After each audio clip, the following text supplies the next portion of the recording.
छदवाले छदवाले गई छदी सब जकर जकर जान भगले उ छदवाले डीजे गायत्री रिकॉर्डिंग स्टूडियो असुन के पुजिया छौरी असुन के पीरतिया छौरी असुन के बदली छौरी असुन के दुलिया छौरी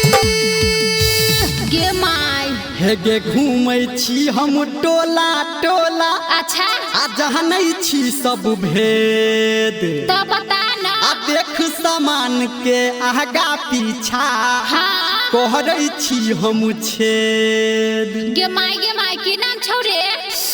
तो सुन के छौरिया छदिया हमर नाम छदाल अपन दुनु कान गे छौरिया छदिया हमर नाम छदाल अपन दुनु कान दर्द नहीं हेतौ नहीं के दुख हेतौ बात हमर मान गे छौरिया छदिया हमर नाम छदाल अपन दुनु कान गे छौरिया छदिया हमर नाम छदाल अपन दुनु कान बुझली गे गे माय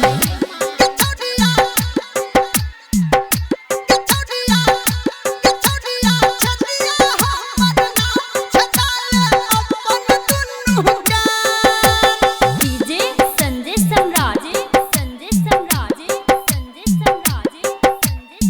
अभी आप सुन रहे हैं सावरिया म्यूजिक।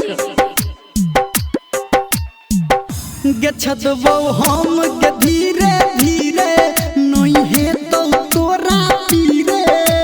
मेरी टट्टी बात खा देबे तब कि छदबौ हम के धीरे धीरे आ नहीं हेतौ तोरा पीरे आ हम कहै छियौ समझा के नहीं कान के अपना पीरे हे गे हम छी तू बड़ पातर छौरी तू छी गे जवान गे छौरिया छदिया हमर नाम छदाल अपन दुनु कान गे छौरिया छदिया हमर नाम छदाल अपन दुनु कान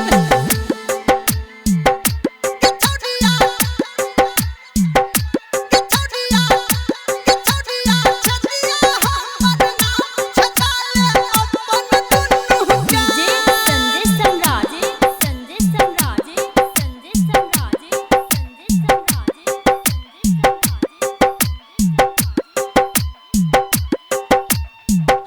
गे हम तो जाने छी जादू टोना नहीं लेबौ गे तोरा से सोना जो बुझै छियौ